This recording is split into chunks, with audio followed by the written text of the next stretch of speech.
यह कहानी केवल मनोरंजन के उद्देश्य से बनाया गया है। इस कहानी के पात्र काल्पनिक है। वास्तविक व्यक्ति जीवित या मृत या वास्तविक घटनाओं से कोई भी संबंध नहीं है। इस कहानी का किसी भी व्यक्ति, धर्म, जाति को ठेस पहुंचाने की मंशा नहीं है। मेरा मालिक तीर्थ यात्रा पर गया तो अपने 15 साल के बेटे को मेरे पास छोड़कर गया था। मैं भी कुछ दिनों पहले ही मालिक के यहाँ काम करना शुरू किया था।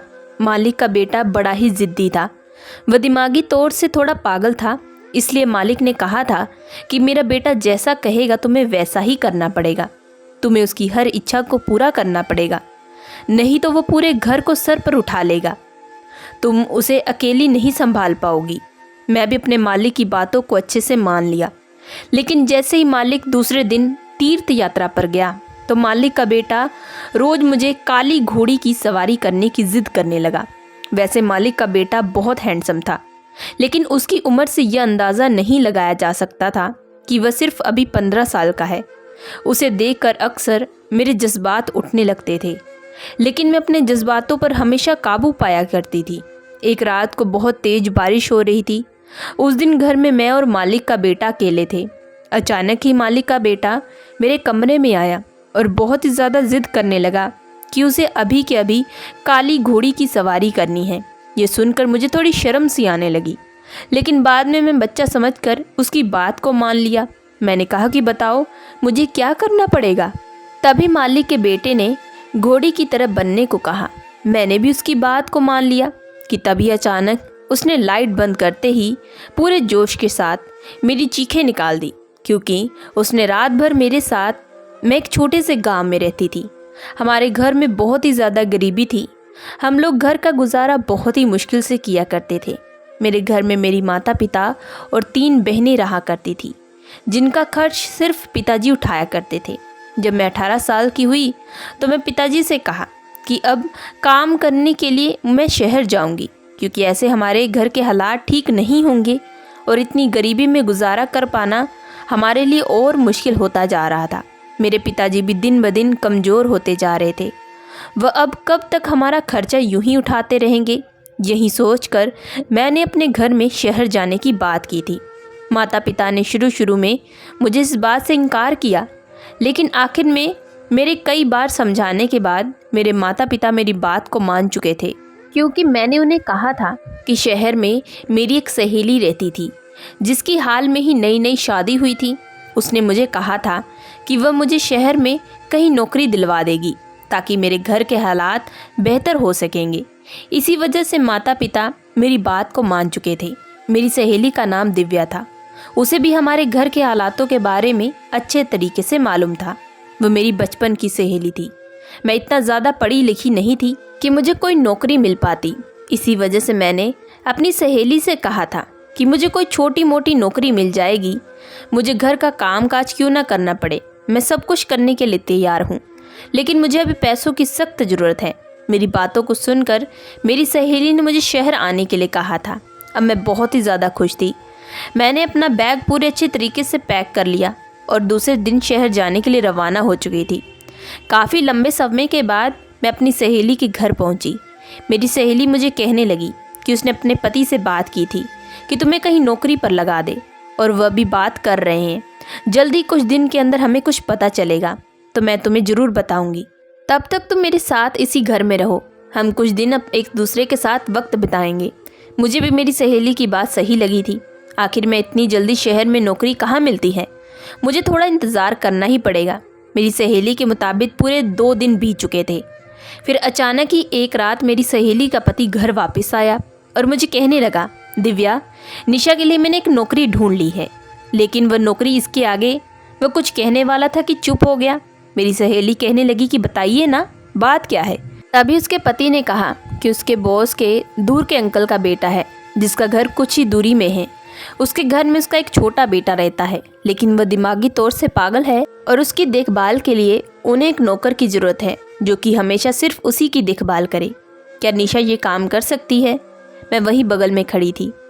मैं कुछ देर सोच में डूब चुकी थी। मुझे अब कितने देर और इंतज़ार करना पड़ेगा, यही सोचकर मैंने सोचा कि मैं शुरू में ये काम ज्वाइन कर लेती हूँ। अगर इसके बाद मुझे कोई अच्छी नौकरी मिलेगी तो मैं वहाँ पर शिफ्ट हो जाऊँगी। इसी वजह से मैंने तुरंत हाँ कर दिया। तभी मेरी सहेली का पति कहने लगा कि तुम कल सुबह ही अच्छे से तैयार हो जाना, हम कल सुबह सुबह ही वहाँ चलेंगे। ये सुनते ही मैं बहुत ही ज़्यादा खुश हुई थी। मैंने कहा कि शुक्र है, कम से कम मुझे कोई तो छोटी मोटी नौकरी मिली ताकि मैं अपना गुजारा कर सकूं। अब मुझे रात भर नींद नहीं आ रही थी। जल्द ही सुबह होने का मैं इंतज़ार कर रही थी कि मैं उस बंगले में पहुंचूं। इसी का मुझे बेसब्री से इंतज़ार था। सुबह जब उठी तो मैं अपने सहेली के पति के साथ वहाँ जाने के लिए रवाना हो चुकी थी। काफ़ी लंबे सफ़र के बाद मुझे बहुत ही बड़ा बंगला दिखाई दिया। वह बंगला बाहर से काफ़ी खूबसूरत था। हम जैसे गेट पर पहुँचे तो चौकीदार हमसे सवाल करने लगा। मेरी सहेली के पति ने कहा कि हमें आपके सेठ जी ने बुलाया है। फिर चौकीदार ने फ़ोन पर कुछ देर तक बात की और उसके बाद हमें अंदर जाने की अनुमति दे दी। अंदर जाते ही जैसे मैंने कदम रखा तो पूरे बंगले को देखकर मैं हैरान रह चुकी थी। यह बंगला तो काफ़ी बड़ा था, इतना बड़ा कि इसमें मेरा पूरा गांव आ सकता था। लेकिन जैसे जैसे मैं आगे बढ़ती जा रही थी, मुझे अंदर ही अंदर और ज़्यादा घबराहट होने लगी थी। पता नहीं मैं मालिक के पागल बेटे को अच्छे से संभाल पाऊंगी या नहीं। कहीं मुझे कोई ऊंच नीच ना हो जाए, क्योंकि मैंने ज़िंदगी में पहली बार कोई नौकरी करने वाली थी। मैं मन ही मन यही कुछ सोच रही थी कि सामने एक हट्टा कट्टा आदमी मेरे सामने आकर खड़ा हो चुका था। वह मुझे ऊपर से नीचे तक पूरे गहरी निगाहों से देख रहा था। तभी मेरी सहेली का पति उन्हें कहने लगा कि मेरी आपसे फ़ोन पर बात हुई थी, आपको आपके बेटे की देखभाल के लिए एक नौकर की ज़रूरत थी। तभी उन्होंने मेरी तरफ इशारा किया। मुझे देखकर मालिक कहने लगा कि क्या ये सब काम कर पाएगी, क्योंकि ये तो खुद इतनी दुबली पतली है और इसे बच्चे को कैसे संभालते हैं इसकी भी इसे बिल्कुल समझ नहीं है। क्या यह मेरे बच्चे को संभाल पाएगी? तभी मैंने कहा, कोई भी काम बचपन से सीख कर नहीं आता, करने से ही इंसान सीखता है। तो आप मुझे एक मौका दे, मैं आपको बिल्कुल भी निराश नहीं करूँगी। तभी मालिक ने हाँ की मंजूरी दी और फिर तभी मैंने उनसे कहा कि आप मुझे तनख्वाह कितनी देंगे? तभी मालिक कहने लगा कि मैं तुम्हें इसके बदले पूरे 30,000 दूंगा, अगर तुम मेरे बच्चे का अच्छे से अच्छे ख्याल रखोगी, क्योंकि मेरा बच्चा थोड़ा दिमागी तौर से पागल है। तुम्हें उसकी हर बात को मानना पड़ेगा, वह तुम्हें जैसा कहेगा तुम्हें वैसा ही करना पड़ेगा। पैसों का सुनकर मैंने सोचा कि चलो, इसमें मेरे घर के हालात बेहतर हो जाएंगे। इसी वजह से मैंने तुरंत हामी भर दी। मैंने कहा कि जी, मैं आज से ही आपके बेटे की देखभाल करूंगी। तभी मालिक कहने लगा कि तुम्हें अब से यहीं पर रहना पड़ेगा हमारे साथ। मालिक की बातों को सुनकर मैं थोड़ा सोच में डूब चुकी थी कि अगर मैं यहाँ नहीं रहूँगी तो फिर मुझे एक घर किराए पर लेना पड़ेगा और उसके और ज़्यादा खर्चे भी हो जाएंगे, और अभी फ़िलहाल मैं इतने सारे खर्चे उठा नहीं पाऊँगी। इससे बेहतर है कि मालिक के मैं इसी घर में आराम से रहूँ, मुझे कोई खर्चा भी नहीं पड़ेगा। तभी मैंने अचानक मालिक को कहा कि मालिक, आप जैसा कहेंगे मैं वैसा करने के लिए तैयार हूँ। फिर मालिक ने मुझे अपने साथ बंगले के पीछे एक पुराने से अस्तबल के पास लेकर गए। वहाँ एक कमरा था जहाँ मुझे रहने के लिए कहा गया था। मेरे लिए एक छोटा सा कमरा भी बहुत ही ज़्यादा बड़ा था। मैंने सोचा कि चलो अच्छा है, अब हमारे घर के हालात बेहतर हो जाएंगे। मेरी सहेली का भी पति मुझे अलविदा करके अपने घर वापस जा चुका था। कुछ देर के आराम के बाद मालिक ने एक नौकर को मेरे पास भेज दिया और वह नौकर मुझे कहने लगा कि आज तुम्हें मैं मालिक के बेटे की देखभाल के बारे में अच्छे से बता देता हूँ, चलो तुम मेरे साथ। मैं भी उस नौकर के पीछे पीछे चली गई। तभी वह नौकर एक बहुत ही बड़े कमरे में लेकर गया। वह कमरा देखकर मैं पूरे तरीके से हैरान रह चुकी थी। वह कमरा बेहद ही खूबसूरत था। जब कमरे के अंदर मैं दाखिल हुई तो मालिक के पागल बेटे को देखकर मैं हैरान रह चुकी थी। वह तो काफ़ी ज़्यादा हैंडसम था और काफ़ी ज़्यादा वह गुस्सा भी कर रहा था। उसने गुस्सा करके घर के सामानों को तोड़ फोड़ कर रख दिया था। यह देखकर मैं तो पूरे तरीके से हैरान रह चुकी थी।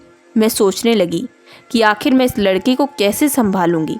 वह लड़का भी उम्र में 15 साल का था, लेकिन उसकी उम्र में यह अंदाज़ा बिल्कुल भी नहीं लगाया जा सकता था कि वह सिर्फ अभी 15 साल का है।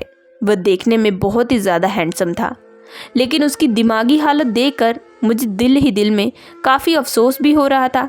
मैं मन ही मन सोच भी रही थी कि तभी नौकर कहने लगा कि चलो चलो जल्दी से अपनी जिम्मेदारी अच्छे से संभालो, इसे कैसे संभालना है अब तुम ही खुद देखो। इससे पहले भी कई नौकर इसे छोड़कर जा चुके हैं, क्योंकि कोई भी मालिक के बेटे की जिम्मेदारी अच्छे से निभा नहीं पाता। ये सुनकर मैं पूरे तरीके से हैरान रह चुकी थी। वह नौकर भी अब कमरे से चला गया था। मेरे दिमाग में अब अपनी माँ की याद आने लगी थी। जब मेरी छोटी बहन बचपन में बहुत रोया करती थी और बहुत ज़िद करती थी तो माँ कैसे उसे संभाला करती थी। मैंने भी उसी तरीके से उस बच्चे के करीब गई और उसे प्यार से सहलाने लगी ताकि वह शांत हो सके। फिर मैंने उससे पूछा कि बताओ तुम्हें क्या चाहिए। वह मुझे कहने लगा कि मुझे अभी के अभी काली घोड़ी की सवारी करनी है। उसके मुंह से यह शब्द सुनकर मैं तो हैरान रह चुकी थी। इसका क्या मतलब है? कौन सी काली घोड़ी की यह बात कर रहा है? मुझे लगा कि यह तो अभी बच्चा है, बचपने में ये सब बातें बोल रहा है। इसी वजह से मैंने उसे बहलाने लगी।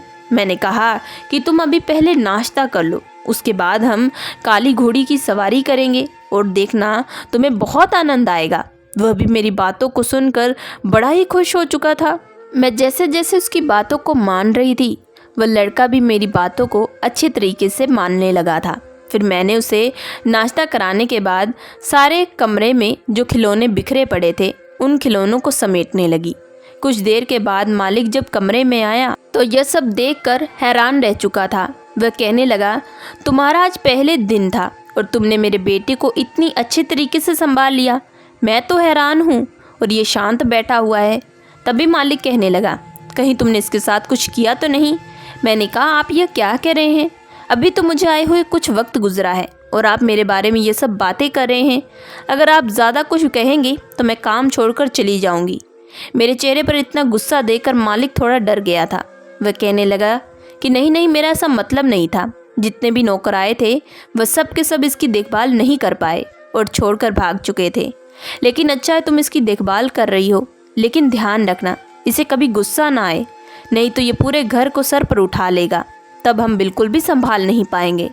मैंने मालिक की बातों को सुनकर चुपचाप हामी भर दी। उसके बाद मालिक के बेटे के साथ खेलने लगी। खेलने के बाद वह गहरी नींद में चला गया। उसके बाद मैं धीरे से कमरे से निकली और किचन की तरफ बढ़ने लगी। मुझे भी अब बेहद भूख लग रही थी। मैंने सोचा कि जाकर कुछ खा लेती हूँ। जब मैं किचन में गई तो नौकर भी अपना खाना ले रहा था। मैंने उसी के साथ अपने खाने की प्लेट निकाली और खाना डालने लगी। तभी नौकर से बात की कि आखिर मालिक की पत्नी कहाँ है। तभी नौकर कहने लगा कि मालिक की पत्नी का बहुत पहले एक्सीडेंट हो चुका था और ये बच्चा तब से अकेला है और मालिक इसे अकेले संभाल रहे हैं। मुझे काफ़ी अफसोस हुआ। मैं भी चुपचाप खाना खाने के बाद अपने कमरे की तरफ जाने लगी थी। लेकिन जैसे ही अपने कमरे की तरफ बढ़ने लगी तो बगल के अस्तबल से मुझे घोड़ों की आवाज़ें आने लगी। वह घोड़े शायद भूख से तड़प रहे थे। मैंने उन्हें चारा दिया और उनके माथे पर हाथ से सहलाने लगी ताकि वह शांत हो सके। उन घोड़ों को देखकर मुझे उन पर दया आने लगी।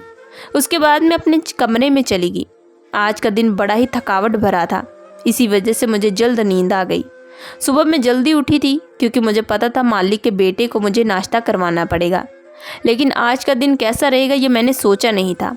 जैसे ही मैं कमरे के अंदर दाखिल हुई तो मालिक का बेटा चिल्ला रहा था। वह बार बार कह रहा था कि उसे काली घोड़ी की सवारी करनी है। बार बार मालिक के बेटे को समझाने के बाद वह एक ही जिद कर रहा था।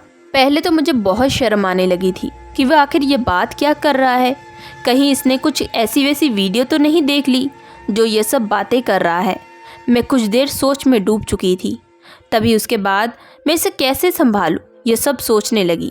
तभी मैंने सोचा कि यह तो अभी बच्चा है, इसी वजह से मैं फिर से उसे बहलाने लगी थी। लेकिन इस बार वह मेरी बात को मानने के लिए बिल्कुल भी तैयार नहीं था। तभी मैंने देखा कि अचानक पीछे से मालिक आकर खड़ा हो चुका था। वह मुझे देखकर गुस्से से कहने लगा कि क्या तुमने अभी तक मेरे बेटे को शांत नहीं किया? वह तो कब से चिल्लाए जा रहा है। मैंने कहा कि मालिक, मैं पूरी कोशिश कर रही हूँ, लेकिन यह तो इसके आगे। मैं चुप हो चुकी थी क्योंकि काली घोड़ी की सवारी के बारे में मैं मालिक को बिल्कुल भी नहीं बोल सकती थी। यह बात बड़ी ही शर्मनाक थी। तभी मैंने उस लड़के को पकड़कर बाहर लेकर जाने लगी। तभी मालिक यह देखकर गुस्सा करने लगा। मैंने कहा कि अभी आप शांत हो जाए, अभी इसे बहलाना पड़ेगा, तभी ये शांत हो सकता है। मैंने उसे पूरा घर घुमाया और घूमते घूमते जब अस्तबल की तरफ लेकर गई तब वह उन घोड़ों को देखकर काफ़ी शांत हो चुका था। वह उनके साथ काफ़ी वक्त भी बिताया। वह उनके माथे पर हाथ रखकर उन्हें सहलाने लगा था। यह देखकर मैं काफ़ी खुश हो रही थी। वहाँ से आने के बाद मैंने उसे फिर से नाश्ता करवाया और फिर घर के छोटे मोटे काम काजों में मैं बिज़ी हो चुकी थी। जब वापस आई तो मैंने उसे दोपहर का भी खाना खिलाया। अब वह पूरे तरीके से शांत हो चुका था, लेकिन फिर जैसे ही रात हुई तब वह फिर से काली घोड़ी की सवारी करने के बारे में कहने लगा। बार बार मुझे जिस तरीके से वह बैठने के लिए कह रहा था वह मेरे लिए बड़ा ही शर्मनाक था। वह बार बार मुझे बोल रहा था कि आप इस तरह बैठे तो मैं काली घोड़ी की सवारी कर सकता हूँ, लेकिन मेरे लिए ये मुमकिन नहीं था। मेरे लिए बार बार इस बच्चे को संभालना बड़ा ही मुश्किल होता जा रहा था। जिस तरीके की वह जिद कर रहा था वह बड़ी ही खतरनाक थी। इसी तरह मैं बहुत मुश्किल से वहाँ दिन काट रही थी। मेरा अब यहाँ काम करने को बिल्कुल भी मन नहीं कर रहा था, क्योंकि वह लड़का जिस तरीके की जिद कर रहा था वह मेरे लिए बेहद ही ख़राब बात थी। लेकिन अब मैंने एक बात बड़ी ही अच्छे तरीके से गौर की थी कि जब भी मैं मालिक के बेटे को संभालती तो मालिक अक्सर हमें छुप छुप कर देखा करता था। मालिक की नज़र अब मुझे दिन ब दिन ख़राब लगने लगी थी। मेरा अब यहाँ रहने का बिल्कुल भी मन नहीं कर रहा था। मुझे अपने माता पिता की बहुत ही ज़्यादा याद आ रही थी। मैं सोच ही रही थी कि बस मुझे कहीं और नौकरी मिल जाए और मैं वहाँ चली जाऊँगी और इस नौकरी को छोड़ दूँगी। ऐसे ही बड़ी मुश्किल से मैं दिन काट रही थी। मालिक के बेटे की ज़िद अब बढ़ती ही जा रही थी। मैं बड़ी मुश्किल से उनके बेटे को संभाल रही थी और फिर दूसरी तरफ मालिक मुझ पर निगरानी भी रखता था। मैंने कुछ बोल भी नहीं सकती थी। इसी तरह पूरा 1 महीना भी बीत चुका था। एक दिन मालिक ने मुझे मेरी तनख्वाह भी दी, लेकिन वह तनख्वाह 30,000 से बढ़कर उन्होंने मुझे 40,000 दी थी। ये देखकर मैं काफ़ी ज़्यादा खुश हो चुकी थी। मैंने 10,000 अपने पास रखे और बाकी का सारा पैसा अपने माता पिता को गांव में भेज दिया था। माता पिता भी ये सब देखकर बहुत खुश थे, क्योंकि अब हमारे घर के हालात बेहतर हो रहे थे। मेरी बहनों को आगे पढ़ने के लिए स्कूल भेजा गया था। यह सब सुनकर मैं बहुत खुश थी। मैंने सोचा कि चलो, मालिक ने कुछ तो मेरे लिए अच्छा किया है, क्योंकि उनके बेटे को संभालना कोई आम बात नहीं है। उनके बेटे को संभालते संभालते मैं भी उनके बेटे की तरह बच्ची बन जाती हूँ। तब वह जाकर शांत होता है। वह मुझे जैसा कहता है मुझे वैसा ही करना पड़ता है। एक रात मैं गहरी नींद में सो रही थी कि तभी अचानक मालिक मेरे कमरे में आया और कहने लगा कि उनका बेटा बहुत ज़ोरों से रो रहा है। तुम अभी के अभी मेरे साथ मेरे बेटे के पास चलो। मुझे भी उनके बेटे की काफ़ी चिंता सताने लगी थी। मैं तुरंत उनके बेटे के कमरे में गई तो मैंने देखा कि उनका बेटे ने पूरे कमरे को ख़राब कर दिया था। वह बार बार चिल्ला रहा था कि उसे यहाँ पर नहीं रहना, उसे सिर्फ़ और सिर्फ काली घोड़ी की सवारी करनी है। जब उसने यह बात कही तो मैं शर्म के मारे अपनी नज़रें झुका ली। मालिक भी मेरे साथ वहीं खड़ा था। वह भी यह सुनकर अपनी नज़रें घुमाने लगा तो वह मुझे कहने लगा कि आज रात तुम कैसे भी करके मेरे बेटे को शांत करो। और यह बात बोलकर वह अपने कमरे में जा चुका था। मेरे लिए बड़ी ही ज़्यादा मुसीबत बन चुकी थी उनके बेटे को संभालना, और साथ ही साथ मुझे उनके बेटे से लगाव भी हो चुका था। वह काफ़ी अच्छा था, काफ़ी हैंडसम भी था, लेकिन उसकी जो जिद थी यह बड़ी ही ख़राब थी। जब 1 घंटे तक वह बिल्कुल भी शांत नहीं हुआ, उसने मेरी बातों को नहीं माना, तभी मैंने कहा कि बताओ मुझे क्या करना पड़ेगा। तभी वह मुझे कहने लगा कि आपको अभी के अभी काली घोड़ी बनना पड़ेगा। मैंने कहा कि वह मैं कैसे बन सकती हूँ, मैं तो इंसान हूँ ना। तभी उसने मुझे काली घोड़ी बनने का तरीका बताया। मैंने भी उसी तरह ज़मीन पर आकर बैठ चुकी थी, लेकिन जैसे ही मैं बैठी उसके बाद वह बच्चों की तरह मेरी पीठ पर आकर खेलने लगा था, जिसे देखकर मुझे खुद ब खुद अपने आप उस पर हंसी आने लगी थी और बहुत ही ज़्यादा तरस भी आने लगा था। एक बच्चे को खुश करने के लिए मुझे क्या से क्या बनना पड़ रहा था। लेकिन उसके बाद मालिक का बेटा पूरे तरीके से शांत हो चुका था। फिर इसी तरह पूरे 3 घंटे तक उसके साथ खेलने के बाद उसे नींद आने लगी। मैंने भी मौका पाकर उसे बिस्तर पर लिटा दिया। मैं भी उसके बगल में आकर लेट चुकी थी, क्योंकि इतनी रात के वक्त अस्तबल की तरफ जाना अकेले बहुत ही डरावना था। लेकिन तभी रात को मुझे किस बंगले में से किसी की आहट की आवाज़ सुनाई देने लगी। मैं जैसे ही कमरे के बाहर निकली तो मैंने देखा कि हॉल में कुछ चोर घूम रहे थे। मैं तुरंत मालिक के कमरे की तरफ बढ़ी। मालिक ने अपने कमरे को अंदर से लॉक किया था। मैं धीरे धीरे मालिक का दरवाज़ा खटखटा रही थी। तभी मालिक ने जब कमरा खोला तो मैं तुरंत उनके कमरे के अंदर चली गई। वह मुझे देखकर हैरान हो चुके थे। मैंने उन्हें तुरंत सारी बात बता दी कि घर में कुछ चोर घुस आए हैं। मालिक ये सुनकर हैरान रह चुका था। वह कहने लगा, ऐसा कैसे हो सकता है? बाहर तो चौकीदार बैठा है। जब चौकीदार को फ़ोन किया गया तो शायद वह गहरी नींद में सोया हुआ था। उन चोरों को भी हमारे जागने की आवाज़ आ चुकी थी। उन चोरों को मालिक के बारे में अच्छे से पता था। उन चोरों ने मालिक के बेटे के बारे में अच्छे तरीके से पता किया था। वह तुरंत मालिक के बेटे की कमरे की तरफ चले गए थे। हम जैसे ही अपने कमरे के बाहर निकले तो वह मालिक के बेटे को पकड़ कर खड़े थे और कहने लगे कि जितने जो पैसे हैं वह सब हमें निकाल कर दे दो, नहीं तो। मालिक भी इस वक्त बहुत ज़्यादा सहम चुका था। उसे अपने बेटे की काफ़ी चिंता थी। लेकिन तभी मेरे दिमाग में एक आइडिया आया। मैंने उन चोरों को पैसे देने के लिए जैसे ही आगे बढ़ी तभी मैंने एक चोर को पकड़कर पीटना शुरू कर दिया और उसके हाथ से मालिक के बेटे को छुड़ा लिया। मौका पाकर मालिक ने भी उन चोरों को पकड़ लिया और हम दोनों ने मिलकर उन चोरों को एक रस्सी से बांध दिया। और उसके बाद जब पुलिस घर आई तो उन चोरों को पकड़कर ले जा चुकी थी। मालिक ये सब देखकर बहुत ही खुश थे। वह मेरी तारीफ भी करने लगे। तुमने अपनी जान की परवाह किए बगैर ही मेरे बेटे की जान बचाई है। मैं तुम्हारा शुक्रिया अदा कैसे करूं? लेकिन मेरे दिमाग में ये बातें चल रही थी कि अब मैं और इस घर में नहीं रुकना चाहती। इसी वजह से मैंने मालिक से कहा कि मालिक, मैं अब आगे से इस घर में और बिल्कुल भी काम नहीं करूंगी। मालिक ये मेरी बात को सुनकर थोड़ा उदास हो चुका था। तभी मालिक मुझे कहने लगा कि क्या तुम मुझसे शादी करोगी? यह बात को सुनकर मैं हैरान हो चुकी थी। मैंने कहा कि आप ये सब क्या बातें कर रहे हैं? आपको मालूम भी है कि आप मुझे क्या कह रहे हैं? तभी मालिक कहने लगा कि तुम मेरे बेटे का बहुत ही बखूबी से ध्यान रखती हो, उसकी हर बात को मानती हो, वह जैसा कहता वैसे करती हो। बाकी के आए किसी भी नौकर ने ऐसा नहीं किया। मैं तुम्हें पत्नी का दर्जा देना चाहता हूँ और साथ ही साथ अपने बेटे को एक माँ देना चाहता हूँ। मैं चाहूँ तो शादी किसी और से भी कर सकता हूँ, लेकिन कोई भी मेरे बेटे को माँ जैसा प्यार बिल्कुल भी नहीं दे सकती। तुम उसका बहुत अच्छे से ध्यान रखती हो और मुझे उम्मीद भी है कि वह बस जल्द ही ठीक भी हो जाएगा, क्योंकि उसका बहुत अच्छे डॉक्टर से इलाज भी चल रहा है। डॉक्टर ने अभी 2 साल का वक्त दिया है। मैं एक ऐसे गरीब परिवार से जुड़ी थी, मुझे आने वाली ज़िंदगी के बारे में बिल्कुल भी पता नहीं था। मालिक के इस ऑफ़र से मैं खुश तो हो चुकी थी। मुझे लगा कि ये सही फ़ैसला है, इससे मेरे घर के हालात बेहतर हो जाएंगे, क्योंकि मालिक ने कहा था कि वह मेरे परिवार की मदद करेंगे, जो कि मेरे लिए बहुत ही अच्छी बात थी। इसी वजह से मैंने शादी के लिए तुरंत हाँ कर दी। फिर दूसरे दिन ही एक पंडित जी को बुलाकर बड़ी ही सादगी के साथ मेरी मालिक के साथ शादी कर दी गई। सुहागरात की रात मैं कमरे में बैठी सो रही थी कि मुझे अब किस तरीके से व्यवहार करना चाहिए, क्योंकि पहले तो वह मेरे मालिक होते थे और अब मैं उनकी पत्नी हूँ।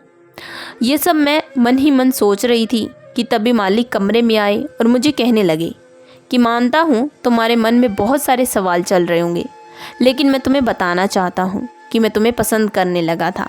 इसी वजह से मैं तुम्हारे सामने शादी का ऑफ़र रखा। इस बात को सुनकर मैं बहुत ज़्यादा खुश हो चुकी थी। तभी उन्होंने मुझे एक छोटा सा तोहफ़ा भी दिया, जिसे देखकर मैं बेहद ही खुश हो चुकी थी। अब धीरे धीरे मेरे घर के हालात भी बेहतर हो चुके थे। हम सभी अपनी अपनी ज़िंदगी में बहुत ही ज़्यादा खुश हैं। सो दोस्तों, मैं आशा करती हूँ कि आप लोगों को ये कहानी पसंद आई होगी। अगर आप लोगों को ये कहानी पसंद आई है तो प्लीज़ हमारे चैनल को लाइक एंड सब्सक्राइब ज़रूर करिएगा एंड बेल आइकन का बटन ज़रूर दबाइएगा।